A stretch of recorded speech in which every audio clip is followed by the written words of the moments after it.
Once upon a time, in a small but vibrant village, there lived a humble potter named Arun. His hands were strong from years of shaping clay, yet his heart was tender, easily moved by the words of others.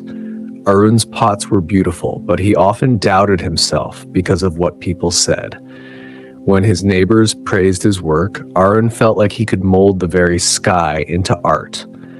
But when they criticized him, he lost all confidence, leaving his clay half-finished, drying in the sun like abandoned dreams. One morning, the village announced a grand festival. Every craftsman was invited to display their best creation. The winner would earn not only gold, but also the honor of having their work displayed in the king's palace.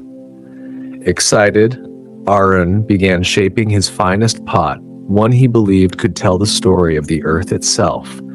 As he worked, a passerby sneered, "Your pots always break too easily. Why waste your time?" The words cut into Arun like a sharp blade. His hands trembled, and for days he left the clay untouched. But then came little Ria, a bright child who often watched Arun at work. She picked up a small cracked pot from his shelf and said, "This is my favorite. It holds flowers for my mother every morning. It may be cracked, but it makes her smile." Her innocent words sparked a fire in Arun's heart. He realized something powerful. Words could shatter, but they could also heal, uplift, and breathe life back into weary souls. With renewed determination, he returned to his wheel. This time, he poured not just skill, but also belief into every curve of the clay. As the festival day arrived, Arun unveiled a masterpiece, a pot painted with vibrant patterns, telling stories of the river, the fields, and the laughter of his village. The crowd was amazed. Some whispered, "This is art unlike any we've seen," while others clapped joyfully. Arun, who once trembled at the sting of cruel words, now stood tall, strengthened by kind ones. When the king's emissary announced Arun as the winner, the potter bowed deeply. But more than the prize, it was a lesson that stayed in his heart. Words are not just sounds in the air. They are seeds. They can grow into thorns that wound or blossoms that inspire. From that day, Arun chose his words carefully. When he spoke to children, he gave them courage. When neighbors faltered, he encouraged them with gentle reminders of their worth.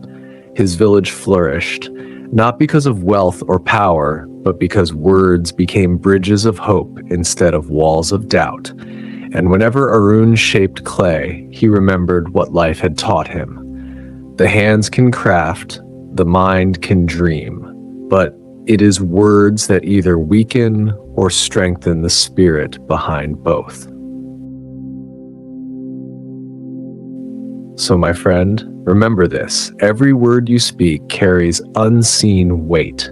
They can break someone's spirit or make them believe they can touch the stars. Speak kindness, speak truth, and speak life. For in the end, the greatest power lies not in gold or strength, but in the words we choose to share. If this story inspired you, let it be a reminder. Use your words as a gift, not a weapon, because the right words spoken at the right time can change a life forever.